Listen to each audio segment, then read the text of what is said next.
안녕하세요. 전남대학교 철학과 김양현 교수입니다. 임마누엘 칸트의 윤리형이상학 정초를 함께 공부하고 있는데요.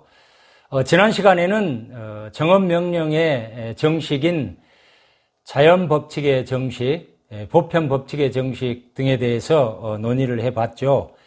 이제 칸트의 정업명령의 정식들 중에서 가장 유명한, 가장 잘 알려진 목적 자체의 정식에 대해서 좀 살펴보고, 그런 다음에 자율의 정식과 목적 왕국의 정식도 함께 논의를 해보도록 하겠습니다. 자, 칸트는 정업명령의 보편법칙의 그런 정식, 자연법칙의 정식들과 달리 목적 자체의 정식을 최상의 실천 원리, 최상의 실천 명령이라고 이렇게 특징을 지었는데요. 최상의 실천 원리다. 최상의 실천 명령이다. 그래서 그런가요? 사람들이 이 칸트의 이 목적 자체 정식을 많이 기억하고 잘 알려져 있죠. 자, 왜 칸트가 최상의 실천 원리, 최상의 실천 명령이라고 이름을 붙였을까요? 한번 생각을 해보죠. 칸트의 의도는 아주 매우 분명해 보입니다. 인간의 어떤 구체적인 어떤 삶의 현장에서, 구체적인 실천에서 사용될 수 있는, 곧바로 사용할 수 있는 실천 원리를, 실천 명령을 나타내기 위해서라고 이렇게 해석해 볼 수 있겠죠. 자, 그럼 목적 자체의 정식을 살펴보도록 하겠습니다. 우선 목적 자체의 정식은 달리는 목적과 수단의 정식 혹은 인간성의 정식이라고 이렇게 불리기도 하는데요. 자, 이렇게 이름을 불리는 것은 다 이 정식 속에 이러한 어떤 개념들, 단어들이 들어있기 때문에 그런데요. 자, 목적 자체의 정식, 목적과 수단의 정식, 인간성의 정식, 이렇게 여러 가지 이름으로 불리는데, 보면, 너는 너 자신의 인격에서나, 너 자신의 인격에서, 혹은 다른 모든 사람의 인격에서 인간성을, 결코 한낱 수단으로 사용하지 말고 언제나 동시에 목적으로 대하도록 그렇게 행위하라. 자, 핵심은 너 자신에게도 다른 모든 사람에게도 그 사람을 대할 때 그 사람의 인간성, 여기서는 그 사람을 이렇게 해도 되겠고, 그 사람됨을, 그 사람 인간임을 수단으로 해서는 안 되고 목적으로 대하라 라고 하는 것이죠. 다른 정업명령의 정식들과 달리 좀 쉽습니다. 왜 목적과 수단의 정식인가? 우리는 자기 자신을 대할 때도 그렇고 타인을 대할 때도 목적으로 대하지 수단으로 대해서는 안 된다라고 하는 것이죠. 자, 이 정식이 이렇게 도출됐는데 그 도출의 과정을, 이 목적 자체 정식이 도출되는 어떤 과정을 좀 보충 설명해 보는 것이 좀 필요할 것 같은데요. 칸트는 이 목적 자체의 정식이라는 이러한 어떤 실천 원리, 실천 명령의 근거를 다음과 같이 이렇게 아주 분명하게 밝히고 있습니다. 인용을 해보죠. 자, 이제 나는 말한다. 인간은, 그리고 일반적으로 모든 이성적 존재자는 목적 그 자체로 실존하며 목적 그 자체로 실존한다. 한낱 이런저런 의지의 임의적 사용을 위한 수단으로 실존하는 것이 아니다. 그러니까 뭐예요? 간단하게 정리하면 인간은 그리고 이성적 존재자는 목적 그 자체인 존재자인 거죠. 인간은 이성적 존재자는 목적 그 자체의 존재자다. 또 뭐 이런 말도 있습니다. 이성적 자연 본성은 목적 그 자체로 실존한다. 자, 인간은 그러니까 칸트는 목적과 수단이라고 하는 이러한 구분틀을 사용해서 인간이란 존재, 이성적인 어떤 존재를 목적 그 자체에 라는 그 용어로 특징을 짓고 있는데, 그에 근거해서 이제 이러한 목적 그 자체의 정식을 이렇게 도출하는데, 자, 이러한 그 인간이 목적 그 자체의 존재라고 하는 이것은 이성적 존재인 인간의 자기 자신의 권리 주장인 거죠. 이성적 존재인 인간인 나는 수단이 아니라 목적 그 자체인 존재자다. 이성적 존재자인 인간은 자기 자신의 존재를, 실존을 이렇게 생각한다는 것이죠.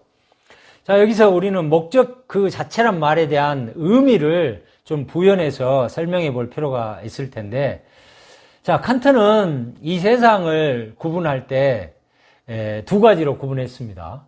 이성 능력이 있는 존재와 이성 능력이 없는 존재. 마치 우리가 데카르트가 사유하는 정신적 존재와 공간을 차지하고 연장하는 어떤 물질적 존재로 이 세상을 이원론적으로 구분한 것처럼 그렇게 비교해서 우리가 볼 수도 있을 텐데, 칸트는 이 세상을 이성적인 능력을 가진 어떤 존재자와 이성 능력이 없는 어떤 존재자로 이렇게 구분을 했다라고 하는 거죠. 자, 근데 여기서 이성적 존재자는 목적 그 자체의 존재라고 하는 거죠. 목적 그 자체라고 하는 말은 달리 말하면 절대적인 목적을 갖는 존재다. 절대적인 어떤 가치를 갖는 존재다. 그래서 칸트는 이런 존재를 인격체라고 그렇게 규정을 하죠. 이와 달리 이성 능력이 없는 존재, 어쩌면 이제 인간이 아닌 그런 어떤 존재가 되겠죠. 그런 어떤 존재는 상대적인 어떤 목적을 갖는 존재, 상대적인 어떤 가치를 갖는 존재, 그래서 수단이고 물건이다라고 이렇게 양분해서 이야기를 하는데요. 자, 목적 그 자체란 말을 한마디로 이야기하면 그 이상의 다른 어떤 목적을 위한 수단이 되지 않는다. 그렇기 때문에 절대적 가치와 목적을 갖는다라고 이렇게 이야기하는 거죠. 한마디로 이야기하면 이성적 존재인 인간의 존엄성을 나타낸다라고 이야기할 수 있을 텐데, 이 문제에 대해서는 나중에 조금 더 설명을 더 해보도록 하겠습니다. 자, 이러한 목적 그 자체의 원리는 인간 행위의 주관의 원리이면서 동시에 객관의 원리가 되겠죠. 그래서 이러한 생각과 주장을 밑바탕으로 해서 칸트는 최상의 어떤 실천 명령, 최상의 어떤 실천 원리인 목적 자체의 정식을 도출한 것입니다. 자, 우리는 앞에서 칸트가 자연 법칙의 정식을 도출한 다음에 여러 가지 사례들을 통해서 그 준칙의 보편화했던 가능성을 시험하는 것을 자세하게 살펴봤죠. 칸트는 마찬가지로 이 목적 자체의 정식을 도출한 다음에 앞에서 살폈던 그런 네 가지 사례, 자살의 사례, 거짓 약속의 사례, 능력 개발의 사례, 그리고 자선의 사례를 이렇게 검토하는데요. 이러한 어떤 그 검토에 있어서 핵심적인 그런 그 포인트는 이러한 그 실천 명령인 목적 자체의 정식이 타당하게 실행되고 있는지를 살펴보는 것이라고 하겠습니다. 먼저 자살의 사례를 살펴보죠. 앞에서 살폈기 때문에 그 내용은 여러분들이 다 잘 알고 있다라고 생각되는데요. 일단 자살하는 사람은 삶에 절망이 왔을 때 염증을 느껴 자살을 하려고 하죠. 근데 우리가 자기 생명을 보존하는 것은 자기 자신에 대한 어떤 중요한 의무죠. 그래서 자살하는 사람은 이제 계속 삶을 산다는 것이 절망적이기 때문에 차라리 생을 단축해서 스스로 목숨을 끊어서 단축하기를 원하죠. 근데 여기서 이제 핵심적인 어떤 질문은 자살하는 행위가 목적 그 자체로서 그 인간성을 이라는 이념과 목적 그 자체로서 자기 자신을 대해야 한다라고 하는 이 이념과 양립할 수 있는가라고 하는 그런 문제가 되겠죠. 이 점을 한번 살펴보죠. 이 자살하는 사람이 정말 힘든 상태에서 벗어나기 위해서 자기 스스로 자기의 목숨, 생명을 파괴하는 것이라면 그는 자기 자신의 그 인격을, 그 인간성을 한낱 수단으로 이용하는 것이죠. 자명한 이야기가 되겠지만 인간은 물건이 아니죠. 아까 인격이라고 그랬죠. 그래서 한갓 수단으로, 단지 수단으로 이렇게 사용될 수 있는 것이 아니죠. 비록 자기의 몸이라고 할지라도 함부로 해서는 안 된다는 거죠. 자기의 몸이라고 해서 자기에게 그러한 몸을 마음대로 하는 그런 처분권은 없다라고 이렇게 봐야 될 텐데요. 인간은 모든 행위에 있어서 자기 자신에 대해서는 말할 것도 없고 타인을 대할 때 항상 목적 자체로 대해야 한다라고 하는 거죠. 타인도 똑같이 절대적인 그런 어떤 가치, 고유한 어떤 가치를 갖는 그런 존재다라고 하는 것, 이것이 바로 칸트의 주장과 생각의 핵심인데요. 그래서 정리해서 보면 자살은 자신의 인격을 목적 자체로 대하지 않는 것이죠. 자신의 지금 힘든 상황, 어려운 어떤 상황을 벗어나기 위한 한낱 수단으로서 취급하기에 그건 잘못된 것이라고 하는 거죠. 자신을 불구로 만들거나 훼손하거나 자기 스스로 목숨을 끊는 것은 목적 자체인 그런 인간성을 위반하는 그런 행위라고 이렇게 정리될 수 있겠습니다. 자, 다음으로 거짓 약속의 그 사례를 살펴보죠. 약속의 이행은 타인에 대한 어떤 중요한 의무라고 하겠습니다. 자, 돈을 빌릴 수밖에 없는 어려움에 처한 사람이 있는데요. 이 사람은 거짓으로 약속하는 것, 그러니까 돈을 나중에 언제까지 대갚아 주겠다라고 하는 약속을 하지 않는다면 돈을 빌릴 수 없다는 것을 잘 알고 있습니다. 그런데 여기서 이제 질문, 그러한 어떤 거짓 약속의 행위가 옳은 행위인가라고 하는 질문이 되겠죠.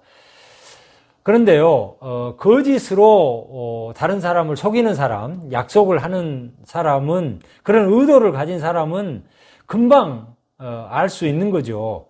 거짓 약속을 하는 사람은 이 사람도 목적 자체로 대해야 할 사람인데 이것을 무시하고 상대방을 한낱 수단으로 이용하려고 한다는 점을 스스로 알고 있다는 거죠. 모를 리가 없는 일이죠. 나의 목적 달성을 위해서 거짓 약속을 한다면 그 사람은 그에 대한 나의 처신 혹은 나의 행위 태도에 전혀 동의할 수 없겠죠. 거짓 약속을 하게 되면 이 행위 당사자를 목적 자체로 대하는 것이 아니라 한낱 나의 수단으로, 이용의 대상으로 대하는 것이 되겠죠. 그래서 우리가 이 거짓 약속 사례에서 확인할 수 있는 것은 타인을 목적으로, 인격체로 대하는 것이 아니라 자신의 어려움과 공경을 극복하는 데 필요한 한낱 그런 수단으로 이용하고 있다는 점이죠. 자, 다음 능력개발의 사례로 넘어가 보도록 하겠습니다. 자, 능력개발의 사례는 노력하면 유능한 사람이 될 수 있는데 그러한 소질 개발보다 쾌락에 빠져 몰두하고 있는 사람인데, 그런데요, 자기 개발, 자기의 소질과 능력을 개발하는 것은 자기 자신에 대한 공적의 그런 의무라고 이야기할 수 있을 텐데, 이러한 행위는 자신의 인격에서의 인간성과 상충하고 충돌하지 않는가라고 하는 것이 지금 핵심 질문이 되겠죠. 자, 약간 노력하면 여러모로 유능한 사람이 될 수 있는데 편안한 그런 환경 속에서 소질을 개발하지 않고 노력하기보다는 쾌락에 빠져 있다, 몰두한다. 자, 이 사례를 검토하면서 칸트는 소질을 개발하기보다는 쾌락에 빠져 있는 몰두하는 삶의 형태는 자기 자신의 그런 인간성을 크게 해치는 그런 일은 아니라고 이렇게 보는 거죠. 그렇지만 좀 적극적으로 보면 그 자신의 인간성과 조화하지 않는다는 점을 칸트는 지적하고 있죠. 이 사람이 자신의 재능을 녹슬게 내버려 두고 인생을 향락적으로 보낸다고 해도 목적 그 자체에 이 사람이 훼손되거나 그러지는 않고 이 사람의 인간성은 그냥 보존은 되겠죠. 그러나 우리가 소질 개발과 능력 개발을 통해서 좀 더 완전한 인간성을 실현해야 한다는 그런 자연의 본성적 목적에 비춰봤을 때 이러한 목적을 촉진할 수 없다, 이러한 목적을 장려할 수 없다라고 하는 것은 매우 분명해 보이죠. 그렇기 때문에 자신의 인격에서의 인간성과 상충된다라고 이렇게 좋아할 수 없다라고 이렇게 이야기해야 되겠죠. 이제 마지막으로 자선의 사례를 간단하게 살펴보도록 하겠습니다. 자, 자기 일이 잘 돼서 경제적으로 크게 성공한 사람이 있는데요. 그런데 이 사람은 오로지 자기 자신의 삶에만 관심을 갖고 있습니다. 다른 사람의 불행이라든지 역경에 대해서 거의 방관자적인 태도로 일관하는데요. 그게 나와 뭔 상관이야?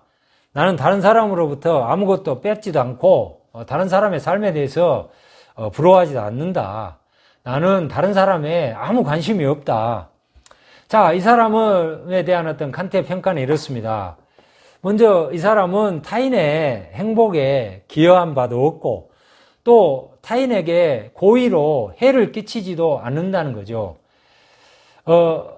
그렇게 본다면 이 사람은 타인의 인간성을 그 목적 그 자체인 타인의 인간을 침해한 것은 아니죠.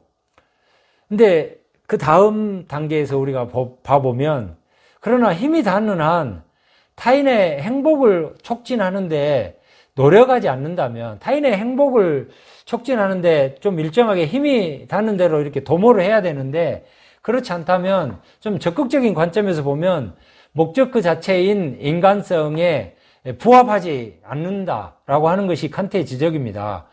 정리해서 보면 적극적인 관점에서 보면 이 사람의 삶의 태도는 목적 그 자체인 인간성의 실현에 전혀 부합하지 않는다고 하겠습니다.